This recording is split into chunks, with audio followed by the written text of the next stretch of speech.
Guys, how you doing? So I'm back out in the woods. It's a really hot day, so I don't really know why I'm wearing this coat.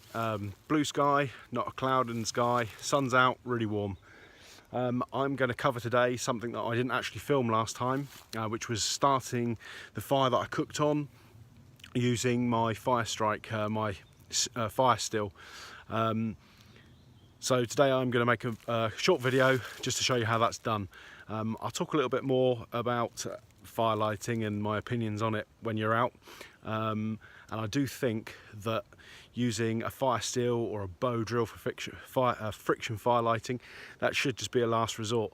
You really want a much more reliable way of starting a fire when you're out, but we'll get a little bit more into that later. Anyway, I'm going to take a walk through the woods, find a spot, and then we'll get going.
Hey guys, I don't know if you saw, it's only a few seconds by the time I got the camera going, but there's another group of, this time they were roe deer running across, a group of about 10.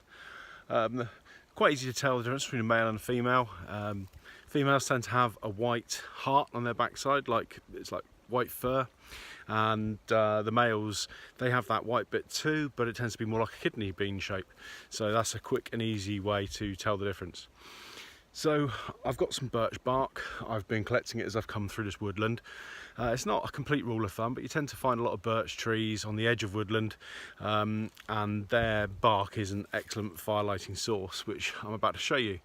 I haven't collected much in the way of kindling or anything because I'm not actually going to be making a big fire here. I'm not cooking on it. It is purely just to show you the principle of actually using the fire still to get flames.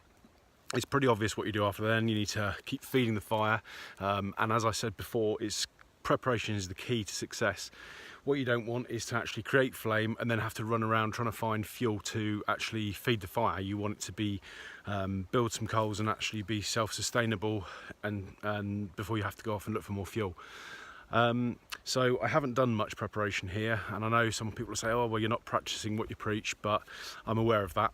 It is purely just to show you the principle of what I did. I know there's a lot of other videos out here on YouTube that tell you how to do it, and I am going to make some more, but for the purposes today, it is just a quick video. So let me show you what I've got going. Before I get going, I did mention before that I would only tend to use this as a last resort.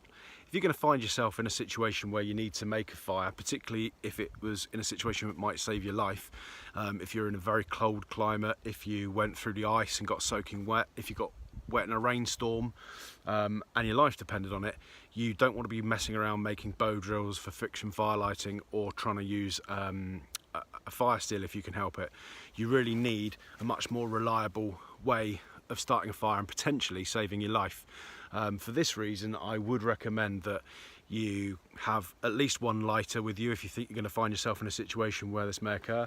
Waterproof matches or windproof matches, and my advice is to have more than one of these items so that you've got a real sure way of lighting a fire. I've actually been in a situation where I had to light a fire. I fell in a river when I was on a patrol once, and yeah, thankfully I had a lighter and I was able to get out the wet clothes and get dry pretty quickly and get warm, because it was a very cold environment. So that's actually telling you that from experience. But if you're doing bushcraft and you're out just enjoying yourself and you want to try new techniques and you're having fun, then why not? I will do a video on making a bow drill for friction fire lighting.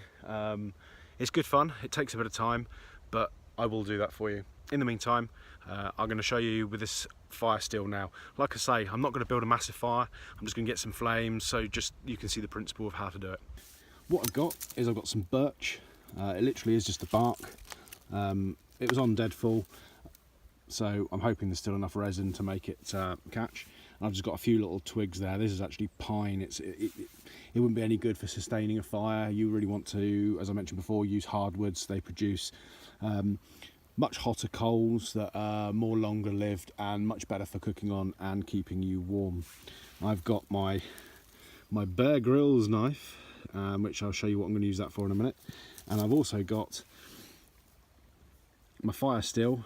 This one's got a little compass on it. It probably doesn't work very well.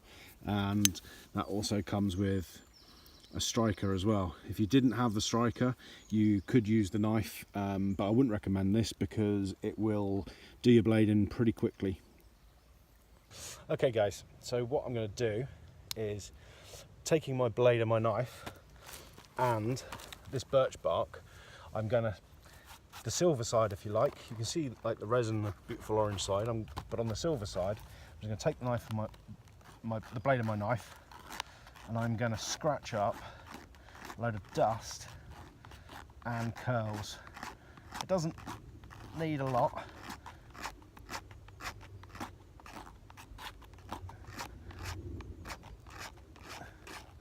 But keep scratching.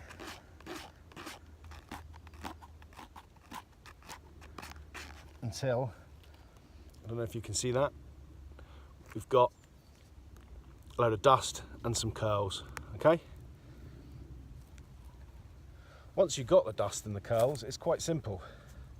You just take the steel, point it in towards the curls, and with the striker, quite simply, just strike into all of that, and then put your fuel on top. And there you have a fire. It is still going, believe it or not. And it really is that simple. This could save your life, but like I say, I really do recommend that you have a better method of starting a fire than a fire still. I will demonstrate that again, but as you can see, it's really simple, and it could save your life, like I say. I'm apologising for the quality of this video, by the way. My camera batteries actually died on me, and I'm filming this all on my mobile phone. I haven't got a tripod or anything, so I'm having to prop my phone up so that you can see, but I'll just do that again just so that you can see it. Okay, so you can see I've got my birch bark, I've got my knife, and what I'm going to do is scratch the silver side until I get some dust and some curls. And it doesn't take much effort. You just keep scratching away and scratching away until you've got a significant amount to strike into. Okay, so you can see there we've actually got loads of curls and some dust, and it's quite simple. After that, you just take your fire steel, put your fire steel down into that dust, and with your striker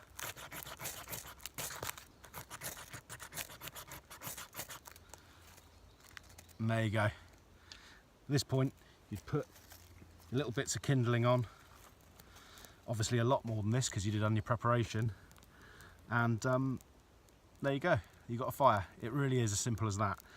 I would use this as a last resort, as I said, because you really do want a much more reliable way of starting a fire, particularly if your life depended on it.